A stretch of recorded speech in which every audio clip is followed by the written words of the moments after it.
लखीमपुर दशहरा मेला में सीपीआर प्रक्रिया से रेड क्रॉस ने सिखाई सांसों को लौटाने की कला।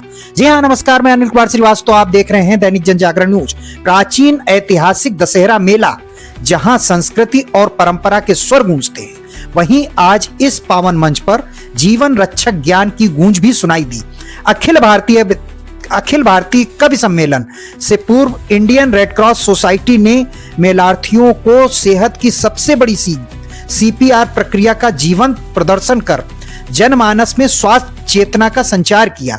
रेड क्रॉस लखीमपुर सचिव आरती श्रीवास्तव ने अत्यंत सरल, प्रेरक और व्यवहारिक शैली में बताया, हृदयाघात की घड़ी में घबराएं नहीं, जागरूक बने। उन्होंने 4 चरणों में हार्ट अटैक पीड़ित को बचाने की प्रक्रिया समझाई। भीड़ में से 2 लोगों पर क्रियात्मक प्रयोग करते हुए बताया कि कैसे सेफ जोन में लाकर मरीज की सांसों की डोर को फिर से जोड़ा जा सकता है। सचिव आरती ने कहा, सीपीआर सिर्फ एक तकनीकी नहीं, यह इंसानियत का जीवंत अभ्यास है। समय पर उठाया गया एक कदम किसी की पूरी जिंदगी बचा सकता है।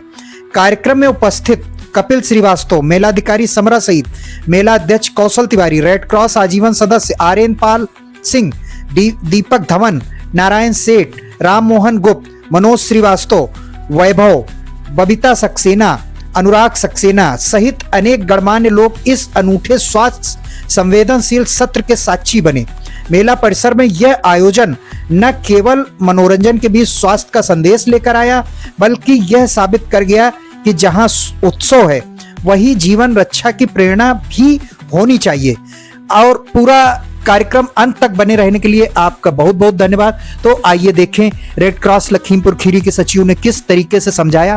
पूरा वीडियो अंत तक जरूर देखें, और हाँ, यूं ही हमें देखते रहने के लिए लाइक सब्सक्राइब जरूर करें, क्योंकि आपका सब्सक्रिप्शन हमारे मनोबल को बढ़ाएगा और हमें आगे बढ़ने के लिए प्रेरित करेगा। हम यूं ही आप तक वीडियो लाते रहेंगे। तो आइए देखें पूरा कार्यक्रम।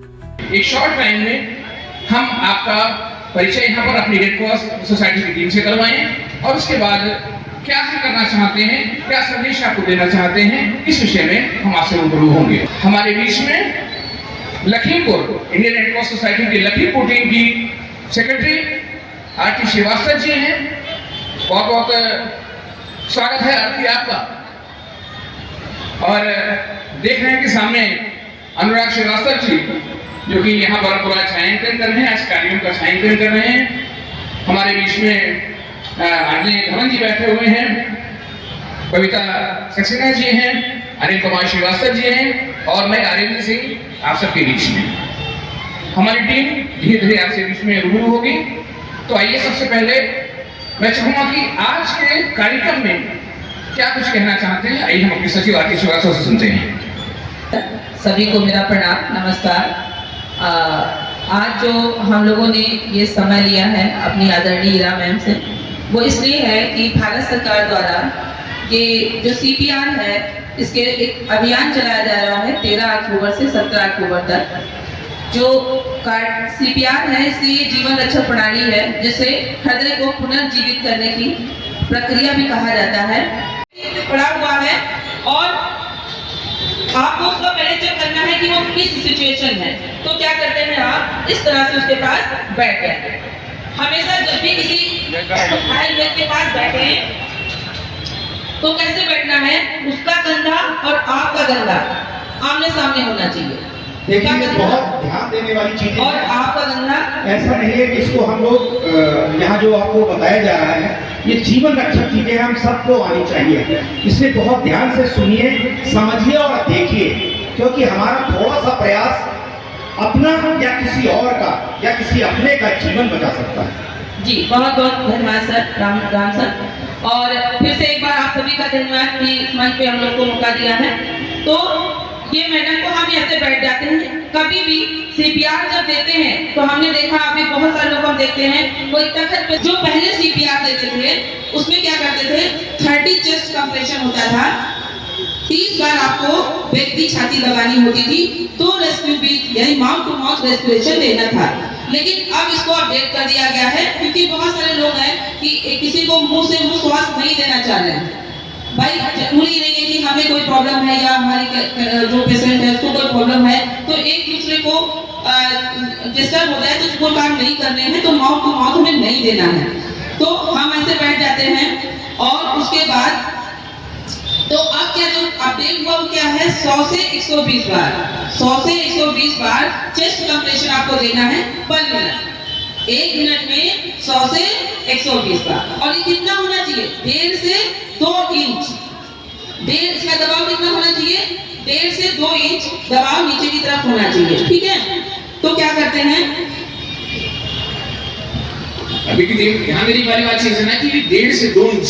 ऐसा नहीं कि आपने इतना ज्यादा प्रेशर दे दिया कि उसकी पसलियां टूट गई, ऐसा भी नहीं करना है। तो ये चीज को भी ध्यान देने वाली बात है कि जब आप CPR देंगे तो उसमें आपको कितना प्रेशर देना है, इस प्रेशर की ग्रोथ देना बहुत जरूरी है।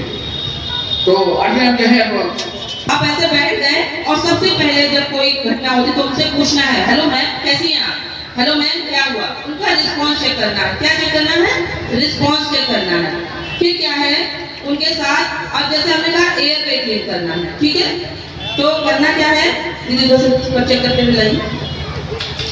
इस तरह से पूरी बॉडी चेक करनी है व्यक्ति कि उसे कहाँ पे फ्रैक्चर हुआ, कहाँ पे चोट लगी, कहाँ। जैसे आप यहाँ पे फ्रैक्चर हुआ है कोल्हे में और आप यहाँ प्रेस करेंगे तेज से तो क्या होगा व्यक्ति कराहेगा, कुछ बोलेगा या कहीं से ब्लड निकल रहा होगा तो वो ब्लड आपको हाथों में लग जाएगा।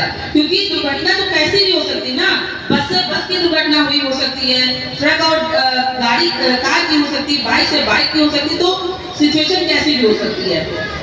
फिर हम बैठ गए यहाँ पे और हमने देखा फिर एक टर्म होता है लुक लिसन फील।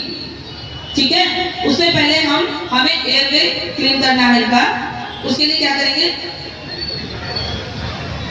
देखिए लुक लिसन एंड फील ये चीजें यहाँ पर हो रही हैं। सबसे पहले हमें पेशेंट को देखना है, उसको देखिए देख रही है जाहिर सी बात है लुक देखिए सुनिए और महसूस कीजिए हमें करना क्या है। करते हैं एक हाथ ये हथेली हमने इनके माथे पे रखी और दूसरे ये उंगलियां हमने इनकी कोड़ी पे रखी। इस तरह से हम दबाव डालते हुए थोड़ा सा ऊपर उठाते हैं, हल्का सा दबाव डालते हुए। फिर क्या करते हैं इनका मुंह खोलते हैं। जब ये बेहोश हुए तो इनका आसानी से मुंह खुल जाएगा। फिर देखते हैं इनकी जबान पलटी है कि नहीं पलटी है। ठीक है, अगर जबान पलटी है तो क्या करेंगे कोई रुमाल या कोई कपड़ा लेके इनकी जबान सीधी कर देंगे। ठीक है, तो सबसे पहले हमने क्या किया एयरवे क्लीन किया, क्योंकि जब सांस नहीं आएगी तो पहले ही खत्म हो जाएंगे। तो सबसे पहले हमने एयरवे क्लीन किया। उसके बाद हमें क्या करना है इस तरह से झुके देखना है, उनके बिल्कुल पास आके। जब पास आके इस तरह से बैठ जाएंगे तो आप देखिए लुक क्या है पूरी बॉडी ही मुझे दिख रही है। ठीक है, कार्डियो पल्मोनरी रिसस्टेशन, कार्डियो पल्मोनरी रिसस्टेशन यानी हृदय को पुनर्जीवित करना। ठीक है, और दूसरा हाथ अपनी हथेली से ऐसे लगाइए और इसको लॉक करिए। सभी लोग मेरे सबके हाथ में जाके दिख लीजिए और अब पीछे लीजिए। सबके हाथ ऐसे दिखने चाहिए मुझे। ठीक है, फिर क्या करना है जो छाती के बीच का हिस्सा होता है, देखिए इसमें भी कुछ लोग बताते हैं कि बाईं तरफ या दाईं तरफ, लेकिन कुछ लोग ऐसे होते हैं। आप लोगों का जो हार्ट है किस तरफ है, हार्ट किस तरफ है बाईं तरफ ना, लेकिन कुछ लोग ऐसे रेयर होते हैं जिनका हार्ट दाईं तरफ भी होता है और जिसको हम CPR दे रहे हैं हमें जानकारी नहीं कि उसका हार्ट दाईं तरफ है कि बाईं तरफ है। तो जो बीच का प्लेस है आपके निप्पल के बीच का जो प्लेस है हम वहां पे अपनी हथेली रखते हैं। ठीक है, एक हथेली रख के दूसरे हाथ से टाइटली उसको पकड़िए और सीधे आपकी जो एल्बो है वो बिल्कुल स्ट्रेट होनी चाहिए। कोहनी का जो हिस्सा है वो स्ट्रेट, पूरा हाथ स्ट्रेट होना चाहिए और ऐसे बीच में आप रखते हैं। और रखने के साथ में आप क्या करें आपके शरीर का भार जो हमारा व्यक्ति है जो कैजुअलिटी है उसके पूरे शरीर के ऊपर आना चाहिए। ठीक है, 2 3 4 5 6 देखिए हम उतना दबाव नहीं डाल सकते हैं। 100 से 120 बार डेप्थ क्या होगी 1 से 1.5 इंच। कितनी होगी 1 से 1.5 इंच। और ये प्रक्रिया तब तक दोहरानी है जब तक कि हमारी एम्बुलेंस आ नहीं जाती है और व्यक्तिगत सांस लेने लगे या उसमें जीवन का पुनः संचार हो जाए तो हमें रोक देना है। पोजीशन कैसे होती है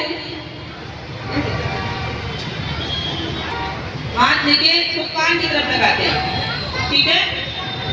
आप देखेंगे जब आप लोग सोते हैं, जब हम लोग बहुत थके होते हैं, इसी पोजीशन में सोते हैं, ठीक है।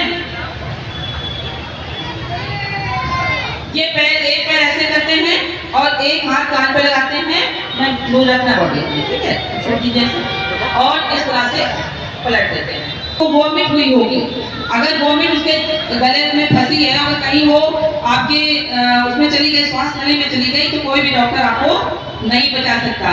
तो अगर इस तरह से लेटी हैं तो क्या होगा, अगर कोई भी वॉमिटिंग होगी, लाल होगी या कोई चीज गले में और हो, क्या पता पॉइजन ही खाया हो उन्होंने, क्या पता कुछ और फंसा हो, तो क्या होगा, पुड़िया जैसे आप लोग खाते हैं, तो वो फंसी हो तो क्या होगा, लाल के जरिए सब निकलता रहेगा, निकलेगा भी नहीं निकलेगा, फिर जब बेहोश होगी तो मुंह खुला होगा, इसे निकल जाएगी। तो ये प्रक्रिया कहलाती है रिकवरी पोजीशन। तो पहले तो हमें क्या करना है, सीपीआर के लिए हमें एयरवे चेक करना है, लोकेशन फील करना है, फिर सीपीआर देना है, उसके बाद हमें रिकवरी पोजीशन में बेड को लाना, ठीक है। इसको बोलते हैं चोकिंग। तो चोकिंग में हम कैसे उसको सही कर सकते हैं। चोकिंग में दो प्रकार की होती है, एक बहुत सीवियर खतरनाक होती है, एक नॉर्मल होती है। नॉर्मल चोकिंग में क्या होता है कि इजली जब ऐसी कोई अवस्था होती है तो हमारी बॉडी फुल रिएक्ट करती है, खांसने लगते हैं, और खांसने से क्या होता है, जो हमारे आर्टिकल जो फंसा है वो निकल जाता है, ठीक है। लेकिन एक होता है कि खांसने के बाद भी वो चीज नहीं निकलती है और वो मौत का कारण भी बन सकती है। तो चोकिंग के लिए क्या करेंगे, तो अपना गला पकड़ के खांस रहा होगा, क्या कर रहा होगा, गला पकड़ के खांस रहा होगा, और उसको दम घुटने लगता है, आंसू आने लगते हैं, लेकिन उस स्थिति में भी आपके आवाज नहीं आती, आप पास खड़े व्यक्ति को भी नहीं बता पाते कि आपके साथ हुआ क्या है। तो इसके लिए तो चोकिंग है, उसके पास में खड़े हो जाते हैं। तो मैम फील कीजिए कि आपके गले में कुछ फंस गया है, बिल्कुल सही, बहुत बढ़िया। इस तरह से खड़े होके इधर आओ, इस तरह से खड़े होंगे और देखिए अपनी मूर्ति सब लोग बांधिए, सारे काम आपको चौकी हुई है। हमें क्या करना है, हमने ऐसे चौकी जिसको इस पेशेंट के पास खड़े हो गए, अपने हाथ की मुट्ठी बांधिए, इस तरह से मुट्ठी बांधिए, तो नीचे मुट्ठी के नीचे हिस्सा आता है ये, ठीक है। इसको क्या करते हैं, इसको चोकी हुई है, उसके नाभि और पसलियों के बीच का जो हिस्सा होता है, नाभि और पसलियों के बीच के हिस्से में अपना ये हिस्सा लगाते हैं जो, और दूसरे हाथ से क्या करेंगे, दूसरे हाथ से उसको पकड़ लेते हैं इस तरह से, ठीक है। अब आप लोग अपने हाथ ऐसे करिए जरा एक बार, सब लोग करिए, और जो ये हिस्सा है अपने लगाइए नाभि के ऊपर, पसलियों के बीच, सभी लोग लगाइए बीच में, दूसरे हाथ से पकड़िए उसको और ऊपर ट्विस्ट करते हुए ऊपर पुश करिए, ट्विस्ट करते हुए पुश करिए, तेज ऐसे नहीं सर चलेगा काम, ब्लैक साइड ऐसे काम नहीं चलेगा, थोड़ा प्रेशर से पुश करिए, प्रेशर देते हुए आपको लगेगा कुछ हवा या कुछ प्रेशर ऊपर जा रहा है कि नहीं जा रहा है। तो हमें वही प्रक्रिया करनी है,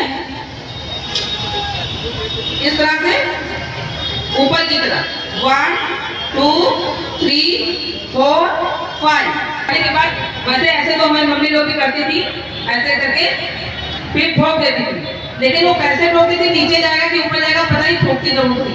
हालांकि उनको हम लोगों से ज़्यादा नॉलेज था, चीजें वही हैं, थोड़ा हम लोग उसको करीने से करते हैं, ठीक है। फिर हथेली का नीचे वाला हिस्सा लिया और 1 2 3 4 5, ये 5 बैक डोज दिए जाते हैं, यानी कि 5 आपने एब्डोमिनल आपदा के समय, और दूसरा है फर्स्ट एड। फर्स्ट एड है होती है प्राथमिक चिकित्सा, प्राथमिक चिकित्सा फर्स्ट एड। फर्स्ट एड के बारे में आप सभी लोग जानते होंगे। प्राथमिक चिकित्सा क्या है, जो कि उपलब्ध संसाधनों द्वारा त्वरित डॉक्टर के आने से पहले या डॉक्टर के पास जाने से पहले जो तुरंत त्वरित सहायता दी जाती है वो कहलाती है प्राथमिक चिकित्सा। और आपको पता होना चाहिए कि जो अधिकतर मौतें होती हैं वो कैसे होती हैं, जो हमारी जब कोई एक्सीडेंट होता है तो जब इंसान बेहोश होता है तो हमारे जो मसल्स होते हैं वो लूज पड़ जाते हैं, उससे क्या होता है जो हमारी जबान होती है वो पलट जाती है। जबान पलट जाने से क्या होगा, हमारे गले में एक दो नलियां होती हैं, एक श्वास नली और एक क्या होती है, भोजन नली। क्या होती है, आपकी तरफ से आवाज आनी चाहिए। एक होती है श्वास नली और एक होती है भोजन नली। जब भी कोई खाना खाते समय कोई भी वस्तु हमारी श्वास नली में चली जाती है तो आपको कैसा लगता है? ऐसा लगता है कि जीवन चला जाएगा और आपका दम घुटने लगता है। तो जब हमारी जबान पलट जाएगी और हमारा एयर वे ब्लॉक हो जाएगा तो उस स्थिति में क्या होगा? इंसान खत्म हो जाएगा। तो सबसे पहले किसी दुर्घटना के समय हमें व्यक्ति का एयरवे चेक करना चाहिए। Thank you so much. Thank you audience, thank you नगर पालिका परिषद की पूरी टीम को बहुत बहुत बधाई। बस थोड़ी देर में ही हम लोग मिलते हैं अखिल भारतीय कवि सम्मेलन।